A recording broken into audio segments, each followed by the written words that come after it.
सलैया साहित्य संसार में आपका खैर मकदम करता हूँ। आज शहादत हसन मंटो की मशहूर कहानी तोबा टेक सिंह को लेकर के आपके समक्ष उपस्थित हूँ। दरअसल तोबा टेक सिंह भारत और पाकिस्तान के विभाजन की एक कहानी है।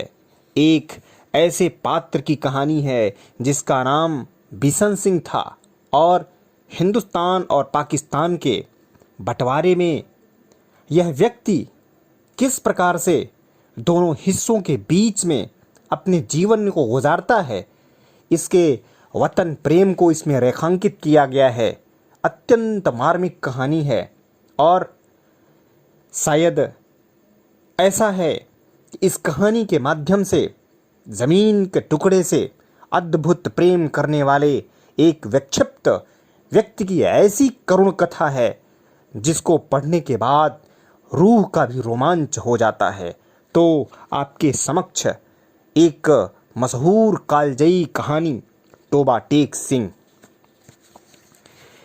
बंटवारे के 2-3 साल बाद पाकिस्तान और हिंदुस्तान की सरकारों को ख्याल आया कि साधारण कैदियों की तरह पागलों को अदला बदली भी करना चाहिए।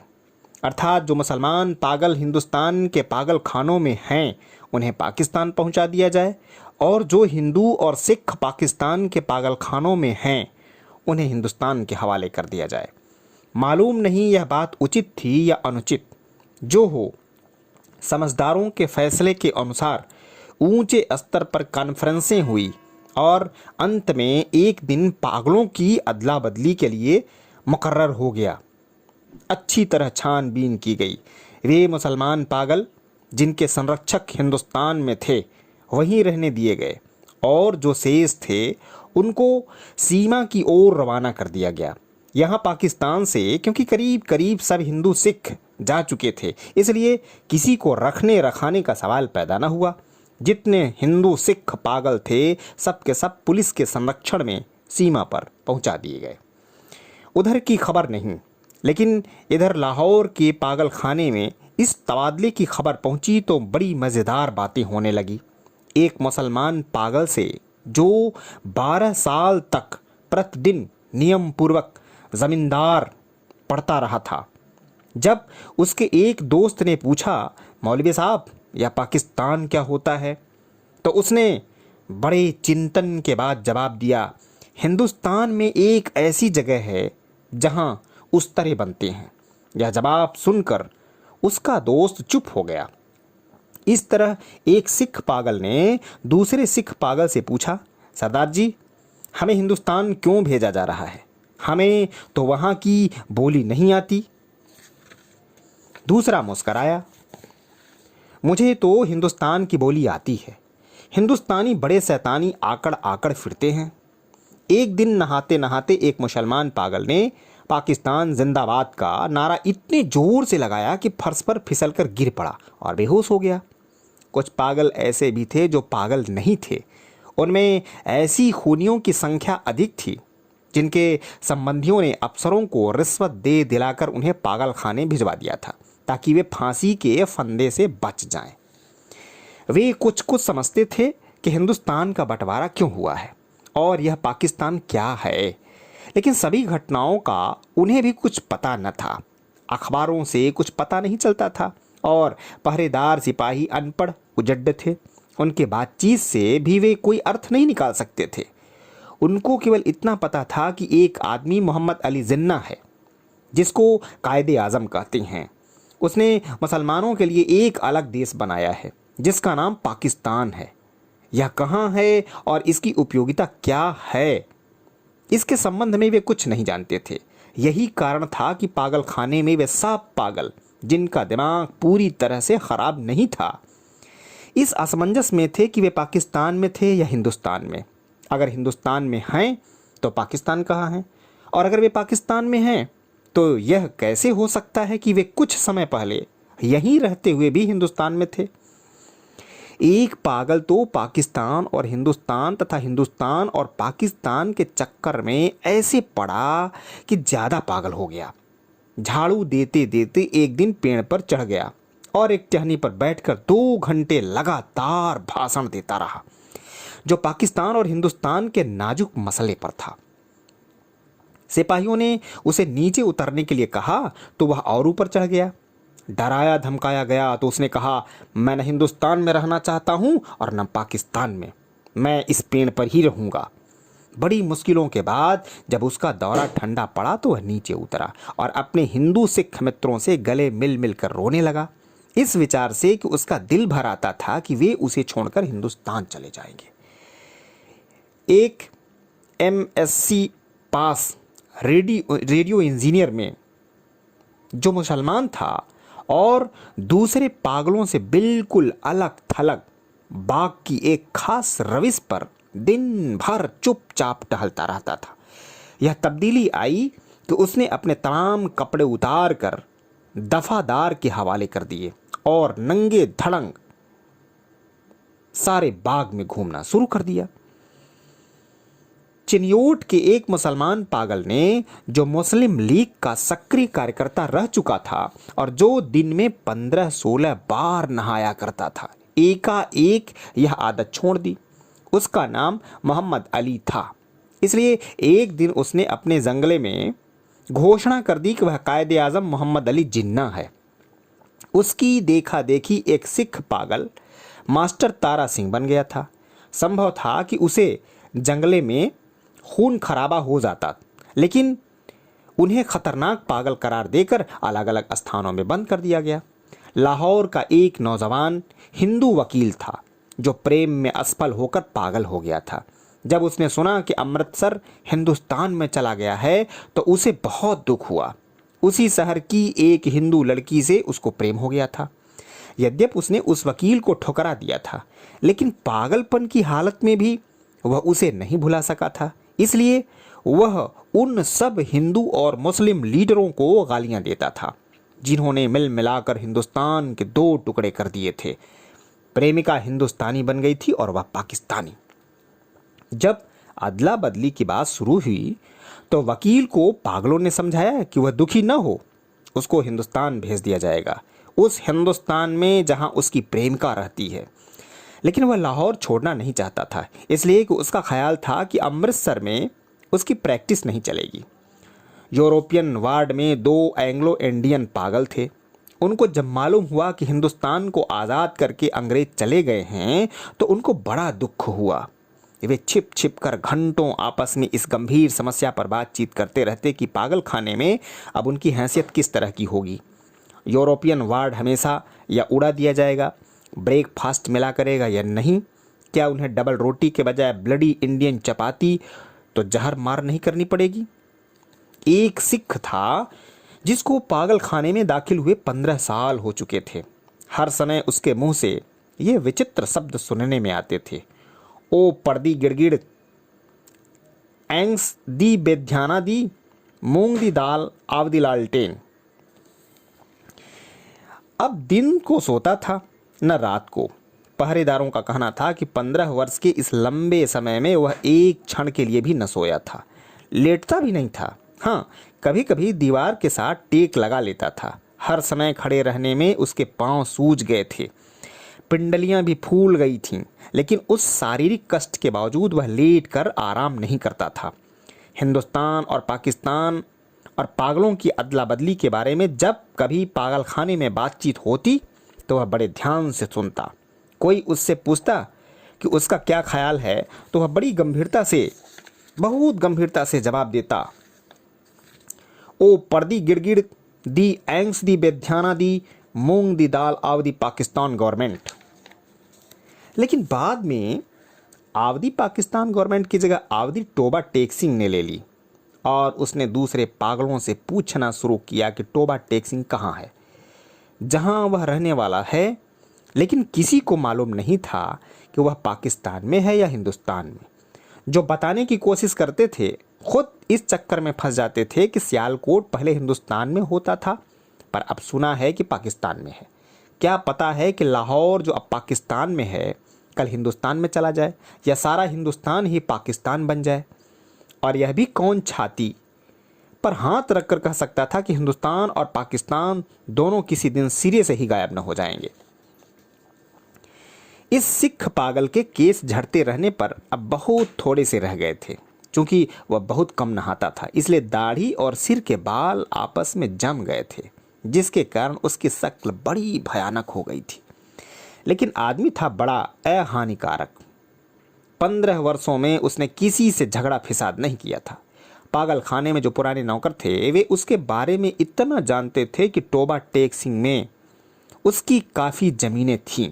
अच्छा खाता पीता जमींदार था कि अचानक दिमाग उलट गया।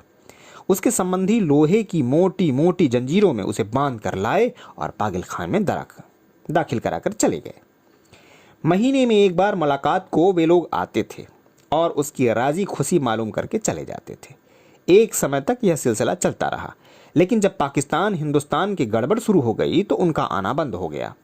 उसका नाम था बिशन सिंह, मगर सब उसे टोबा टेक सिंह कहते थे।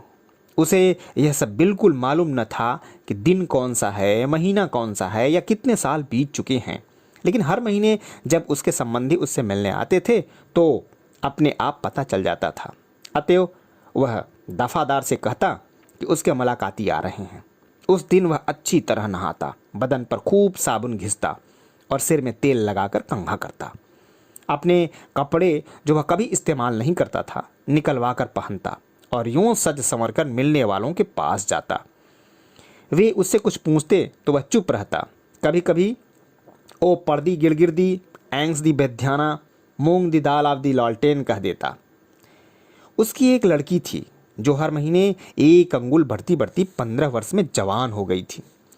बिशन सिंह उसे पहचानता ही न था। जब वह बच्ची थी तब भी अपने बाप को देखकर रोती थी, जब वह जवान हुई तब भी आंखों में आंसू बहते थे। पाकिस्तान और हिंदुस्तान का किस्सा शुरू हुआ तो उसने दूसरे पागलों से पूछना शुरू किया कि टोबा टेक सिंह कहाँ है। जब संतोषजनक उत्तर ना मिला तो उसकी चिंता दिनों दिन बढ़ती गई। अब मुलाकाती भी नहीं आते थे। पहले तो उसे अपने आप पता चल जाता था कि मिलने वाले आ रहे हैं, पर अब जैसे उसके दिल की आवाज़ भी बंद हो गई थी जो उसे उनके आने की खबर दे दिया करती थी। उसकी बड़ी इच्छा थी कि वे लोग आएं जो उसके प्रति प्रेम प्रदर्शित करते थे और उसके लिए फल, मिठाइयाँ और कपड़े लाते थे। अगर उनसे पूछता कि टोबा टेक सिंह कहाँ है तो वह सचमुच बता देते कि पाकिस्तान में है या हिंदुस्तान में, क्योंकि उसका ख्याल था कि टोबा टेक सिंह से ही आते थे जहाँ उसकी ज़मीनें हैं। पागल खाने में एक पागल ऐसा भी था जो अपने को खुदा कहता था। उससे एक दिन जब बिशन सिंह ने पूछा कि टोबा टेक सिंह पाकिस्तान में है या हिंदुस्तान में, तो उसने अपनी आदत के मुताबिक एक कहा लगाया और कहा वह न पाकिस्तान में है और हिंदुस्तान में, इसलिए कि हमने अभी हुक्म ही नहीं दिया। बिशन सिंह ने उस खुदा के कई बार मिन्नत खुशामत से कहा कि वह हुक्म दे दे ताकि झंझट खत्म हो, मगर वह बहुत व्यस्त था क्योंकि उसे और भी बहुत से हुक्म देने थे। एक दिन तंग आकर वह उस पर बरस पड़ा। ओ पर्दी गिड़गिड़ दी, एंग्स दी बेध्याना दी, मूंग दी दाल आव, वाहेगुरु जी दी खालसा एंड वाहेगुरु दी फतह, जो बोले सो निहाल, सत्य श्री अकाल। उसका शायद यह मतलब था कि तुम मुसलमानों के खुदा हो, सिखों के खुदा होते तो जरूर मेरी सुनते। बदला अदली में कुछ दिन पहले टोबा टेक सिंह का एक मुसलमान जो उसका दोस्त था मुलाकात के लिए आया। पहले वह कभी नहीं आया था। जब बिशन सिंह ने उसे देखा तो एक तरफ हट गया और वापस जाने लगा, लेकिन सिपाहियों ने उसे रोका। तुमसे मिलने आया है तुम्हारा दोस्त फजल दीन। बिशन सिंह ने फजल दीन को एक नज़र से देखा और कुछ बड़बड़ाने लगा। फजल दीन ने आगे बढ़कर उसके कंधे पर हाथ रख दिया। मैं बहुत दिनों से सोच रहा हूँ कि तुमसे मिलूँ, लेकिन फुर्सत ही न मिली। तुम्हारे सब आदमी राजी खुशी हिंदुस्तान पहुँच गए हैं। तुम मुझसे जितनी मदद हो सकती थी की, लेकिन तुम्हारी बेटी रूप कौर, वह कहते कहते रुक गया। बिशन सिंह कुछ याद करने लगा। बेटी रूप कौर? फजल दीन ने रुक रुक कर कहा, हाँ हाँ वह भी ठीक ठाक है, उसके साथ ही चली गई थी। बिशन सिंह चुप रहा। फजल दीन ने कहना शुरू किया, उन्होंने मुझसे कहा था कि तुम्हारी राजी खुशी पूछता हूँ। अब मैं सुना हूँ कि तुम हिंदुस्तान जा रहे हो। भाई बलबीर सिंह और भाई रघावा सिंह से मेरा सलाम कहना और बहन अमृत कौर से भी।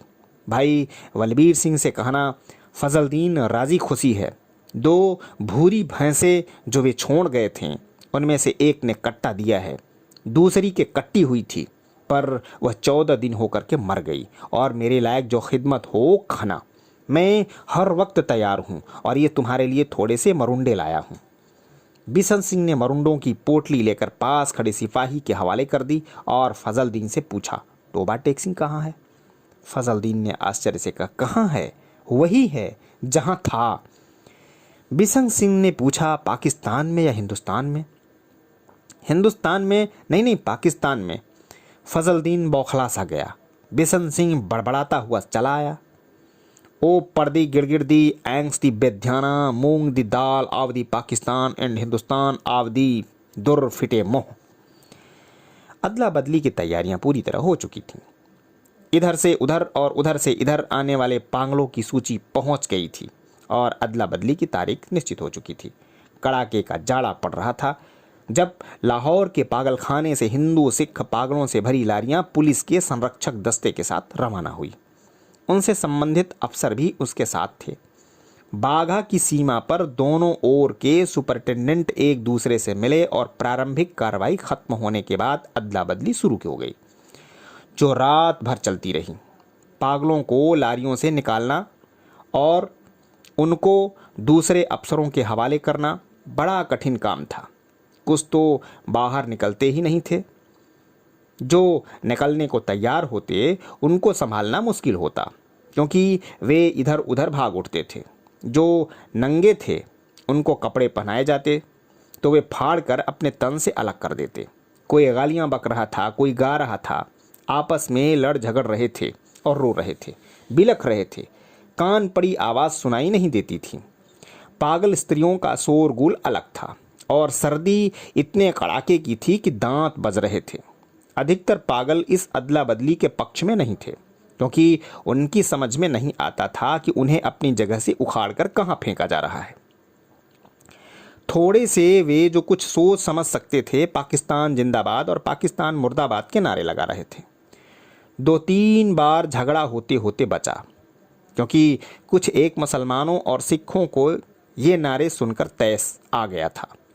जब बिशन सिंह की बारी आई और जब उन्हें दूसरी ओर भेजने के संबंध में अधिकारी लिखत पढ़त करने लगे तो उसने पूछा, टोबा टेक सिंह कहाँ है? पाकिस्तान में या हिंदुस्तान में? संबंधित अधिकारी सुनकर हंसा और बोला, पाकिस्तान में। यह सुनकर बिशन सिंह उछलकर एक तरफ हटा और दौड़कर अपने शेष साथियों के पास पहुंच गया।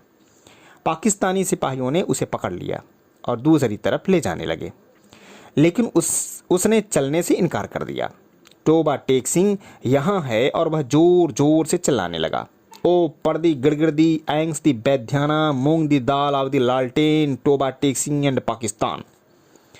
उसने बहुत समझाया गया, देखो टोबा टेक सिंह अब हिंदुस्तान में चला गया है, अगर नहीं गया है तो उसे तुरंत ही वहाँ भेज दिया जाएगा। लेकिन वह न माना।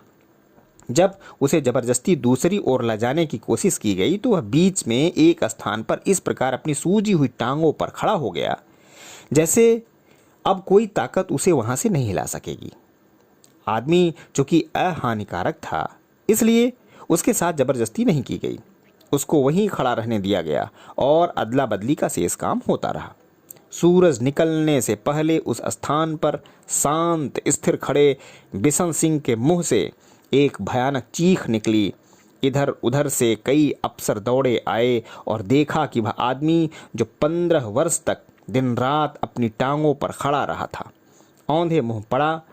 उसकी टांगों के पीछे हिंदुस्तान के पागलों का दायरा था और उसके सिर की ओर पाकिस्तान के पागलों का दायरा था, और बीच की भूमि में जिसका कोई नाम न था, टोबा टेक सिंह पड़ा था। जय हिंद, वंदे मातरम।